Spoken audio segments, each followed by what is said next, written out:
naman pong limit na ibinibigay sila basta tingin nila maganda yung proyekto na tutulungan, nagbibigay sila ng pera. So, meron ba kayong approximate amount that you spent, say, in 2012, 2011? Magkano po ang gastos? Wala po silang binibigay na limit sa amin. Basta maganda ang project na hinihingi sa amin, open sila. Yeah, let me just pursue it, no? So, how much did Villar Foundation spend in 2012 and 2011?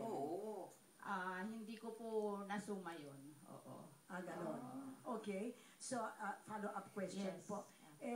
20 years na po ang Villar Foundation, pero nung 2012 lang, nagkaroon ng advertisements on the Villar Foundation.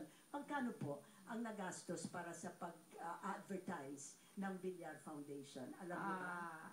Yun po ay dinonate din sa amin ng aming company, Vistaland, and hindi ko po alam kung magkano ang total. Hindi pa namin sinusuma ngayon. But 20 years pong anniversary ng Villar Foundation. So they thought na after 20 years, dapat i-promote na namin ang Villar Foundation kasi nakakaganda din po yun sa image ng aming company na ito ay tumutulong sa mga tao, hindi lang ito ay isang malaking negosyo.